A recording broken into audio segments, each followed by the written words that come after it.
Hey guys, welcome to the Massive Iron Channel. I'm Steve Shaw. In this video, Fazz and I are going to teach you how to sabotage your cutting diet, how to completely destroy it, obliterate it, ruin it, and stop all progress, maybe even stretch it out into a 3-year adventure.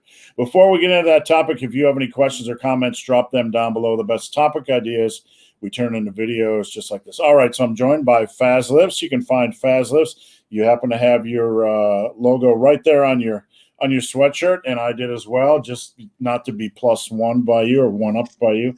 You can find you on YouTube. Please follow Fazz on YouTube and on Instagram at Fazz Lips. And Fazz, I just got to say, I appreciate you joining me. I've been getting a lot of great feedback, and people want you on the channel more. So I'm just going to turn over the keys of the channel to you. All right. So how to sabotage your cutting diet. We were discussing this before we went live, and I want to jump right in because we got a lot to talk about. You mentioned appetite changes. Could you tell me a little bit about how that can sabotage a cutting diet? Right. Hey, folks. So appetite, I found in my experience, appetite is relatively unrelated to caloric intake, caloric deficit. Now, let me explain that. That sounds counterproductive, right? Counterintuitive, but let me explain what I mean by that. Now, you ever notice when you've come out of a diet phase, right, and you've reintroduced calories, so your appetite just starts to go crazy? Yeah. So you're actually on more food, your appetite starts to ramp up. It's a very normal, natural phenomenon. And sometimes when you cut calories to the bone, your appetite just dies off. This is all very well documented in the research as well.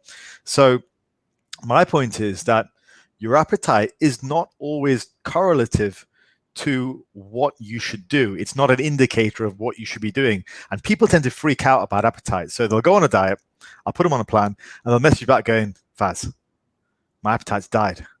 What's going on? And they worry themselves. And due to the worry, they start to think about it all the time. Then they start to second guess their plan. And then before you know it, it just scares them. It's something that's going on in their body, which they've never really had before. Like, oh crap, Fazz has got me eating a bunch of like vegetables and salad and lean protein. I'm stuffed all the time. I couldn't possibly eat this. And so they get worried, even though that's something which should actually be a good thing. It should be embraced. Okay, I'm on a diet and I'm not hungry, but that's a good thing, right? But people tend to freak out about it. This is in my experience. So that's the first thing, Steve. Have you experienced that yourself? Yeah, I mean, I get what you mentioned about clients coming off cutting diets and will start to pull up their calories a little bit, and you'll see them, I'm hungry, I'm hungry, I'm hungry, where it was far more manageable on the cutting diet. So I've seen that, and an over focus on appetite rather than the plan. Like, we're going to talk about this a little bit here in a second, but a plan is something you evolve, a diet plan over time. And, what's going on right now with the calories, with the food choices, with the scale, that's what we really have to focus on, in an over focus on appetite rather than, just sticking to the plan, trusting the plan, and being consistent with the plan. I'm on a cutting diet right now. I believe you are as well. Is that correct? Mm-hmm. That's right. So I'm trying to get down to 210 pounds for my 100-mile run attempt. And the first 3 or 4 days of changing my diet, living hell, just hungry, can't do this. Lock me in a padded cell. But right now I'm down to 2,200 calories, and I feel absolutely fine. I've made the dietary adjustments. And I have a head start over most people because I have 35 years of experience doing this, so I know what foods to eat. But I don't over-focus on appetite because I do know usually over time my appetite actually gets a little bit weaker on a cutting diet. Do you find the same thing? Absolutely. And I was exactly the same about 4 weeks ago when I started the cut. Immediately, hunger goes through the roof and I find it quite difficult, but I just ride it out because similar to yourself, Steve, I've got the experience to know that this is quite normal and natural. And I'll also add to this to people at home, your appetite will go up and down over the course of the diet as well. And that's okay, not to let it freak you out. Like this week, so my appetite went down for about 2 or 3 weeks and just died. And it was the easiest diet ever. I thought, well, this is great. I could do this for life. And so this week, appetite ramped up again. I really had a lot of cravings and it was quite difficult. But again, I just had that level of acceptance because I know that this is natural, this is normal. It doesn't mean I need to reevaluate the plan. It just means I need to navigate through this difficult period. I think people think, okay, look, if I've got a high appetite now, if I'm really struggling, it's just going to be like that forever. And this cut's going to be impossible. But that's a quick fire route towards sabotaging your cut. Just stick it out. If the plan is solid and you've been working with a good, reputable, experienced coach, then you've got to just bear in mind, first point of call, your appetite is going to be variable. So don't let it throw you off your plan. Yeah, and usually I find people tend to stumble the first 3 to 5 days because of the change in appetite, where they're like, I can't possibly sustain this.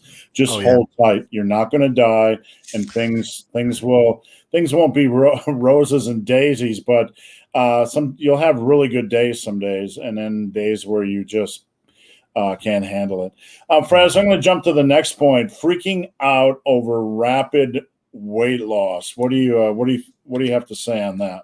So this is a really unusual one, but I get this a lot, and it'll usually come when I've put somebody on some kind of eating plan, whether that's macro-based plan or a habit-based plan, whatever it is. And after the first week, they would have lost a lot of weight. So for an average size male, maybe they've lost something like 5 pounds. And for some people, you'd think, well, this is a cause for celebration, right? But some people will just freak themselves out and go, Coach, I've lost like loads of weight. And then they'll start to have these sort of creeping doubts in their mind because, again, it's unusual. And I think, oh, I've lost lots of weight. This is freaking me out. Or they'll start to be, if they go to the gym a lot, they'll say, okay, I'm going to lose all my strength, or I'm going to lose all my muscle, when the reality is they don't have a great deal of muscle anyway. And it's just losing a lot of water and glycogen, which they've had on because they've been eating freely over the last few months. So that tends to be another thing which tends to freak them out. And kind of relating back to the last point, the more that you think about this stuff, it becomes a self-perpetuating cycle of sort of negativity, because the more it worries you, the more you think about the diet, the more that you think, I'm on a diet, and that has its own stress, because every minute of the day, because you're worried, you're aware you're on a diet. And that's the last thing you want to do when you're on a diet, just be thinking about the fact you're on a diet all day. You just want to get on with your life and just let the time pass. So it's another way these things tend to freak people out. Yeah, I see the people that have the most success that work with me are folks that trust the process, whether it's fat loss or whether it's muscle building, because it's not simply get in the tube, follow the tube for 8 weeks, you're done. With muscle building coaching, it's get down, strap yourself in, let's go for a year, see what happens. But on a cut these days, it can go for quite a long time, just depending on the individual. And trusting the process. You might feel flat, you might feel glycogen depleted, you might feel mentally foggy, and all of a sudden you think, I'm going to lose all my muscle, I'm going to lose all my strength, I feel like crap, something's wrong, we need to do something, something's wrong.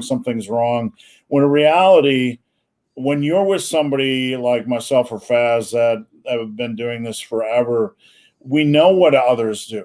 We know what the natural bodybuilders do. We know what the enhanced bodybuilders do. We know what the fitness models do.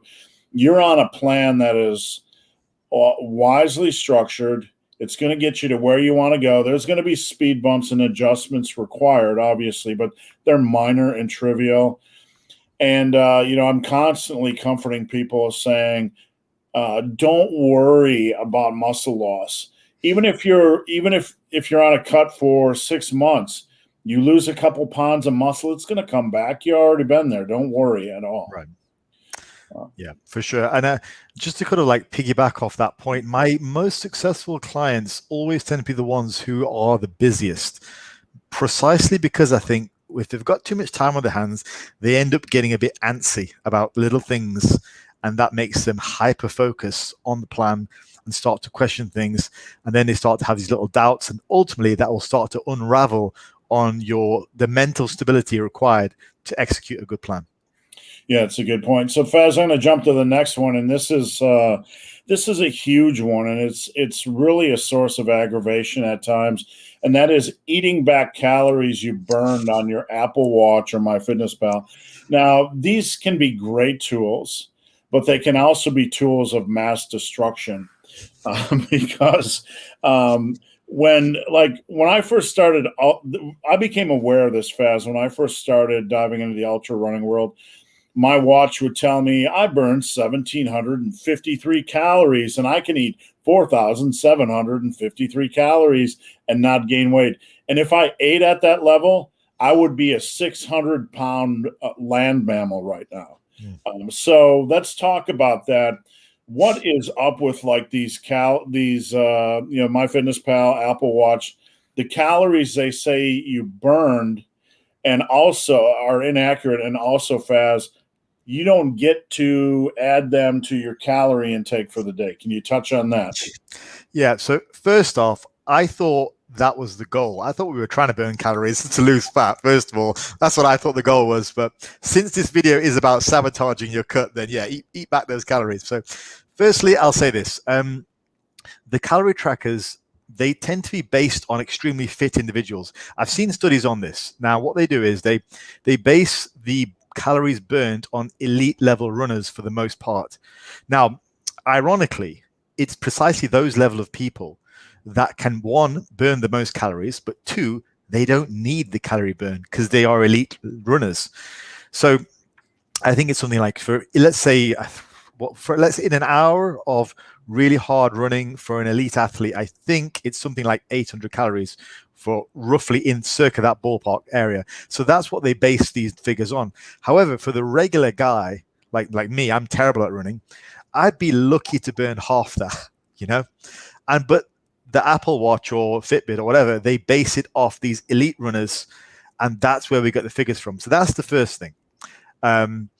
Typically, those guys are very efficient at running, and also they're very lean. So I think that's the second thing. So Steve, if you want to speak in your experience about body weight and how that affects, because you gave a great example when we were off air. I'm trying to remember the example now because we talked about so many things. Yeah, you said you've got a guy who's relatively heavy on the books, and he gets a lot of calorie burn.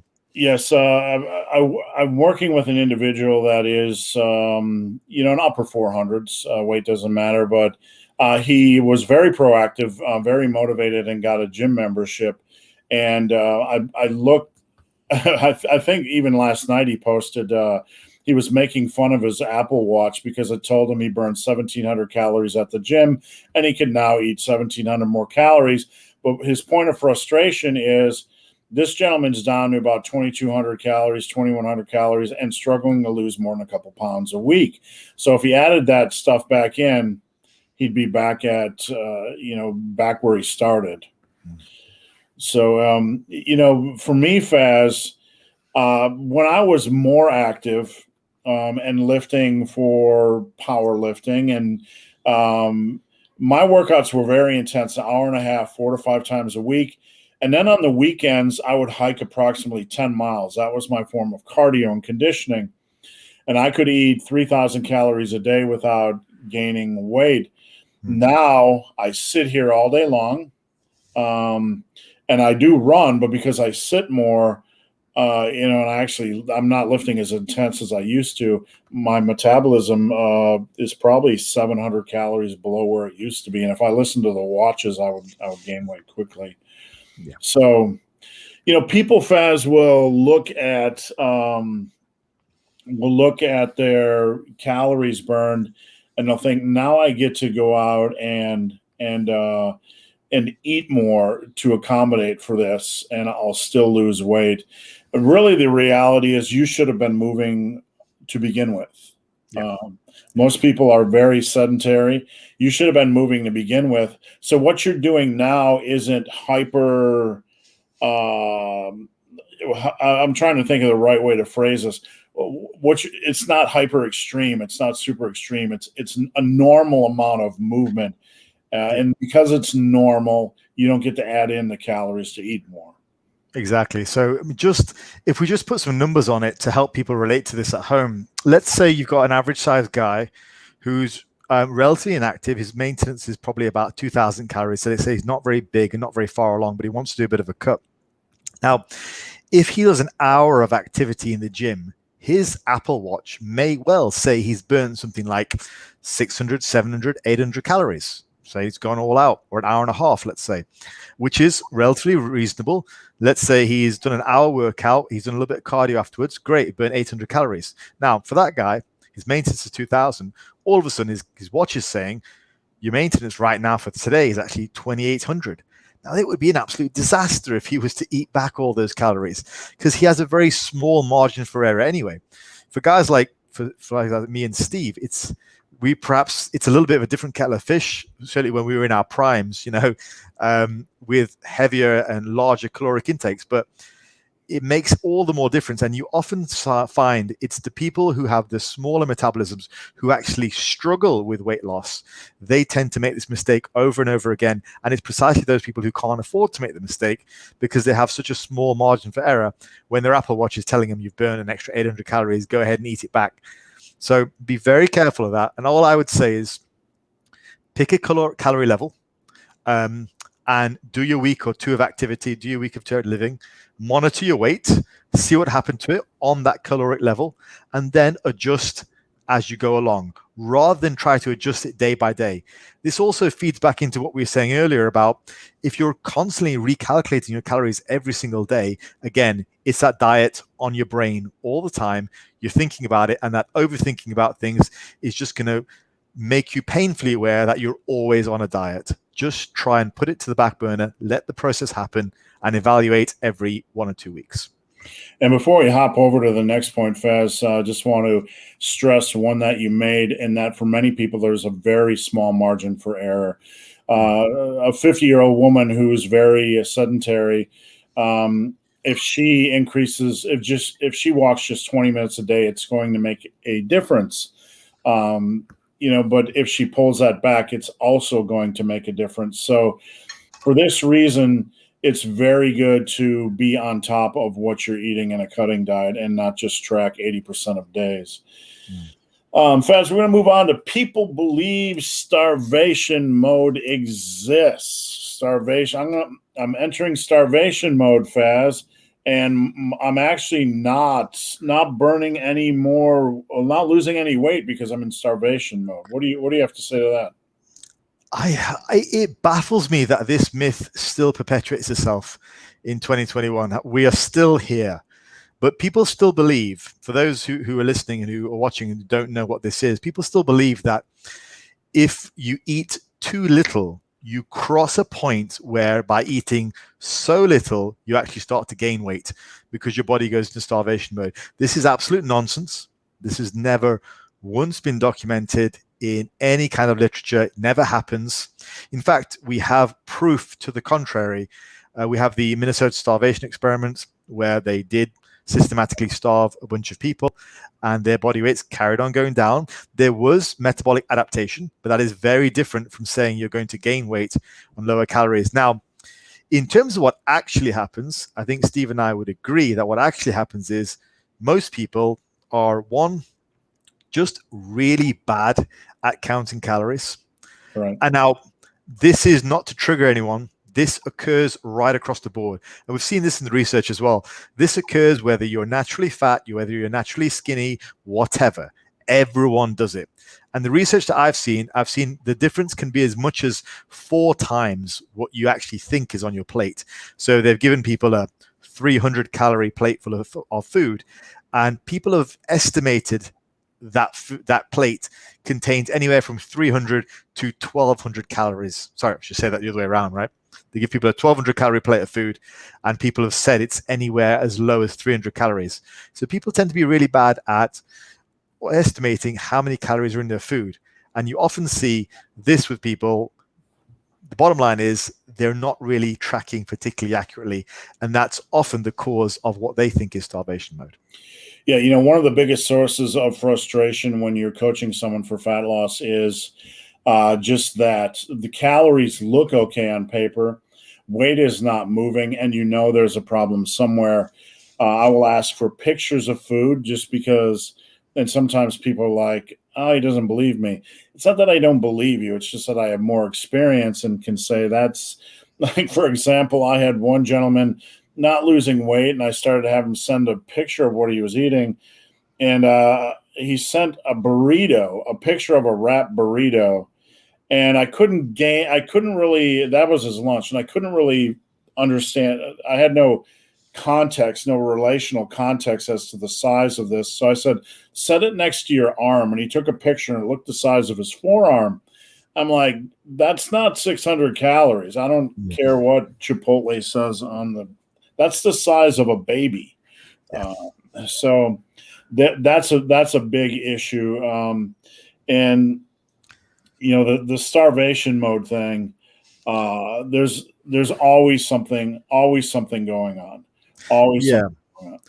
I would say that is probably one of the most difficult conversations to have as a coach when you have a client and who is really trying. So don't get Steve and I wrong. Right. It's not like clients are just trying to just go off plan. Like they're genuinely trying. And it goes back to what we were saying about the maybe a smaller 50-year-old lady who doesn't have a very large margin for error. Oftentimes, these are people who have been trying, who've probably had some success with losing weight. They've just hit a plateau and they are giving it their all. The only problem is because they have such a small margin for error, they are not being quite as accurate as they need to be. Maybe the difference is only a couple of hundred calories, but it's enough to put them at maintenance. And it's enough to stall the weight loss. It's a really hard conversation to have because you're essentially saying to this person, look, you're still eating too much, even though they feel they're trying. And they may well be emotional because there are a lot of emotional attachments towards food, weight, personal self-worth. You're dealing with there are a lot of layers of that onion to unravel. So it's a particularly difficult conversation. Just understand that, one, starvation mode does not exist. Two, more than likely a stock take of what you're eating, weigh everything out, be really stringent for about a week. No snacks, licks, bites, anything like that. Just be really strict for about a week. Work with your coach to get down to the root of the problem. Understand that they're on your side. Like that is probably the best way to handle things. But it is a difficult conversation for both the coach and the client. Yeah, very much so. And, we want to help. And, like you said, it's not a criticism, folks. We just have, any good coach is going to have more experience. And the burrito example I gave is like, I'm joking about it now, but it was very, it was a tool to educate the individual. When I look at my FitnessPal logs of clients, and yesterday I saw a piece of wheat toast and 1 tablespoon of peanut butter. So they had peanut butter toast. And I looked at my wife and I said, this is an example. I would wager a limb that the amount of peanut butter they used is more than they thought. Mm-hmm. So that's where it's good to have a second set of eyes. Yeah. So Fazz, this is a point that I brought up. Over-reliance on processed food. We don't need to spend a lot of time on this, but if you do this bounces back to what we just said. If you aren't weighing things or making things yourself, if you put it in the hands of other people, there's a good chance the calories aren't what you think they are. In the US, there's plenty of videos on YouTube about this. People will get a bagel from here, a sandwich from there, and they'll have it put through a calorimeter or whatever it's called. And they'll find the average is about 25% calories over what they thought. So the UK might have tighter regulations than the US, but bottom line, if you don't make it, there's a really, really strong chance there's more calories in it than you think. Yeah, and that extends to MyFitnessPal as well, by the way, because people love to believe that they're eating a lot less than they actually are. So, yeah, I think that's definitely one. I would also say on the argument with processed food, oftentimes the goal behind certain ultra processed food is to sell the item, is to make people eat more of it. A large portion of ultra processed foods, when we're speaking in generalities here, can actually spike your appetite just by the combination of hyperpalatable food types like fat and sugar together. And for a lot of people, that tends to really spike their appetite, those delicious combinations of fat and sugar together. So over-reliance on processed food, I think there's a double whammy there. One, like Steve said, you may well be 25% off in terms of your calories. Two, while it appears to be a treat which you can fit into your calories, and I'm all for that, just be aware that it may well set off a chain of events where you are actually hungrier and you're going to find it harder to stick to the diet. I just offer that warning. Yeah, if you have I mean, me, for example, when I nearly killed myself with food, I mean, I did not stop eating something until it was gone. And with ice cream, with chips, with pizza, you know, those things taste great. And if there's two pieces of pizza lying on your plate and it tastes amazing, what you just said, you're probably going to eat that because you like the taste, the mouth pleasure, and you might even be well beyond satiated. So, Faz, I'm going to skip to worrying about a perfect plan rather than from the get-go, rather than a focus on dietary evolution. You want to touch on that? Yeah, so I had a question come through recently from a good friend of mine, and he was stuck trying to find the exact number of carbs to start his cutting plan. I've seen other questions from people over the years who have said, what calorie level do I start off with?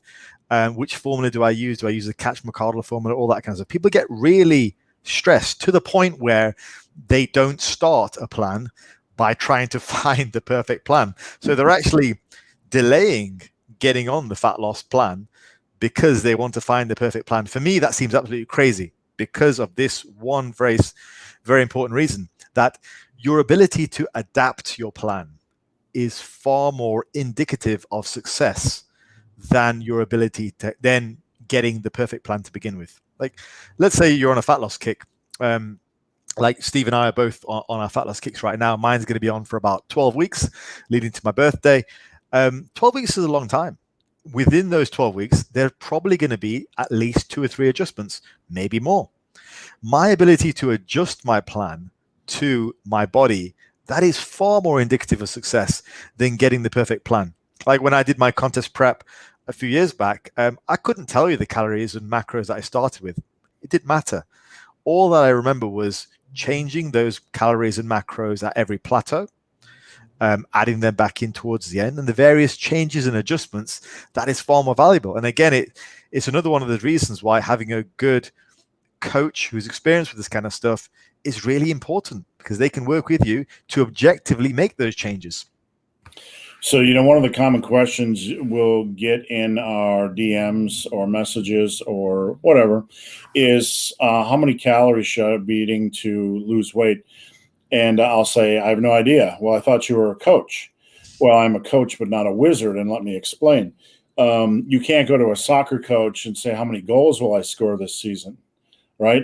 We have to kind of put together a team, a plan of action, make some strategy adjustments. How many home runs am I going to hit this year? I have no idea, but here's what we're going to do. Coaching is the same thing. What we need to do is coaching is evolution of a process, whether it's fat loss or muscle building. And I say this all the time, Faz. If somebody gives you a workout plan, like a lot of these muscle building coaches online, here's your one size all fits workout plan. That's a to-do list. That's not coaching. And if somebody gives you the same thing with fat loss, that's not that's not coaching. That's some generic plan. What we need to do is start out the first 5 days. Usually I say 5 days because we're going to look at Monday and Friday. Everybody likes to start on Monday. Weigh yourself on Monday morning after you urinate. Let's keep calories consistent. We'll hop on the scale on Friday, and we'll just that'll be the start of the dance. We'll see, did you remain consistent? We have a visitor on the set. Yeah. We got to let you know. The cat's always got to let you know they're there, but yeah. It's from there you evolve things to the point where the evolution can get quite complex. Moving cardio from 20 to 25 minutes a day, a small change. Reducing the amount of carbohydrates. Some clients really respond better to low carbohydrate diets and struggle on higher carbohydrate diet. I do. Yeah, I do as well. My weight loss is slow until I go to no. I say no grains. This will shock people, but if I go to meat and plant-based foods, boom, it's gone, and it's not the water weight either. So, I think that's a really good point. And I just want to highlight that because I thought that last couple of minutes of what Steve said there was absolute genius, really, because oftentimes what people are drawn to is simple messages. Now, don't get me wrong, I love simple messages. The problem is that just giving somebody a generic plan to say, do this, follow this, and just do that forever, like that's not coaching, and it's generally not helpful. And sadly, a lot of the clients who I get, and who no doubt Steve gets, generally are survivors from those types of approaches. Right. They've exhausted those types of like quote unquote simple messages, which are too simplistic, and they try and just dumb things down. But coaching, as Steve said, which I love this, the way you phrased this was amazing. Coaching is evolution.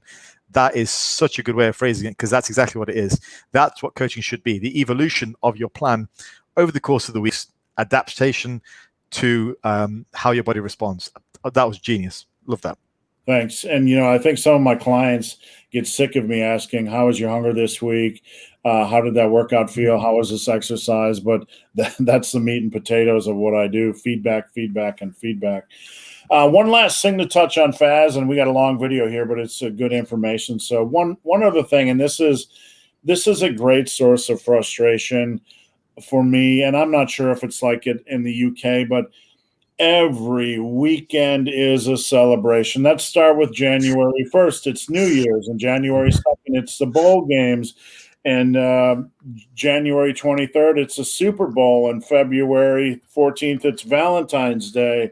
And it just goes on. Then it's my birthday, and it just goes on and on and on.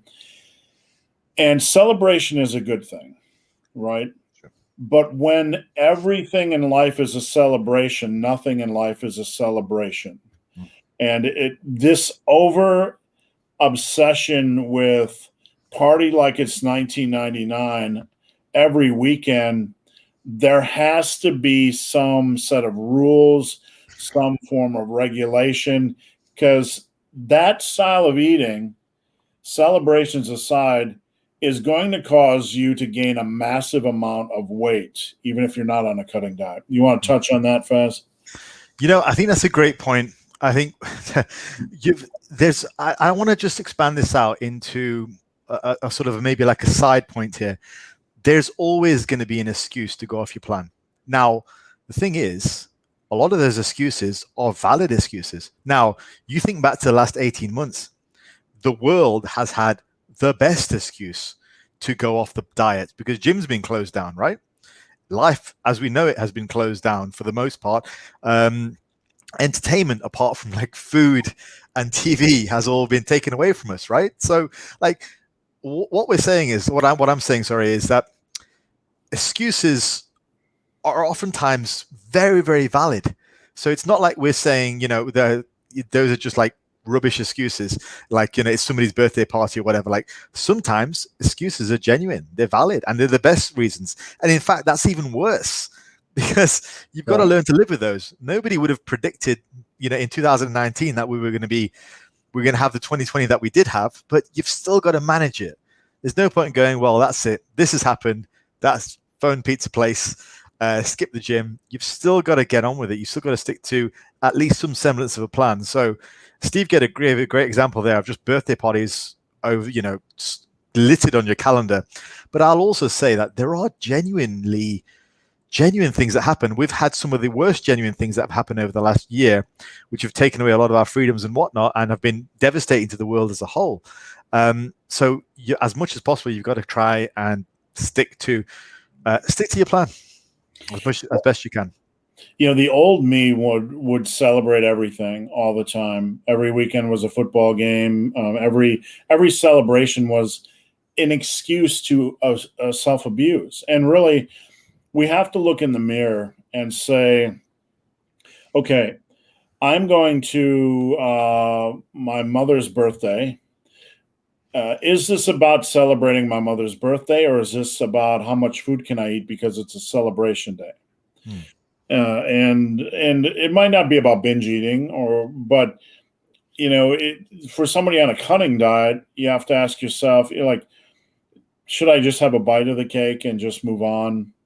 Because no one's really going to notice, really. I mean, you might have one of those mothers that's like, eat, eat, eat, eat. But outside of that, no one really notices. And you really gotta prioritize and save the big celebrations for when they're warranted. And Faz, I'm going to end with this because I've seen it before and I find it very, very sad. And this is, when we talk about cutting diets, we tend to associate them with getting super lean and six-pack abs, when in reality, in the obesity epidemic, obesity era, most of it's just about getting to a healthier weight.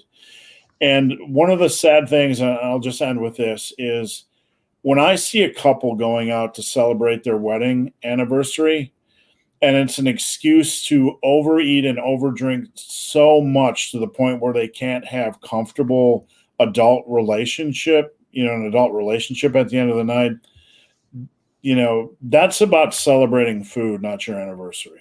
So you got to kind of process that. Any final thoughts, Faz, before we hop off? Yeah, just to emphasize that point, just looking at it from the other perspective. I mean, no one's saying don't enjoy yourself on, having a celebration, but it's more a case of why, like Steve said, why are we there? Are we there to smash the cake and the chocolates, or are we there to actually celebrate the event? And I think if you're honest with yourself, you can still enjoy the event and still partake without letting your inner fat kid go. And I should know, like, inner fat kid's right there. So Right. yeah. Totally. Yeah, at the end of the day, the last thing I'm going to say is a cutting diet should be short term. It should be, there's going to be some speed bumps, but we got to look at it as a short term place where we pull back a little bit and then gain some control and return back to a more normal lifestyle. And during that time, we need to maybe make some hard choices. But if we do not, what happens a lot of times is diet fatigue. We can turn an 8-week cut, a 12-week cut, a 6-month cut into something that's never going to end. And that is the biggest way to sabotage your cutting diet. So, Faz, I appreciate you joining me. Again, you guys can check out Faz on YouTube and Instagram. I kept them on forever, and this is a long video. But I appreciate you joining me, Faz. And if you want to have him back, drop a topic down below on anything you'd like Faz to talk about. Thanks again, Faz, and I'll talk to you soon. Take care, folks.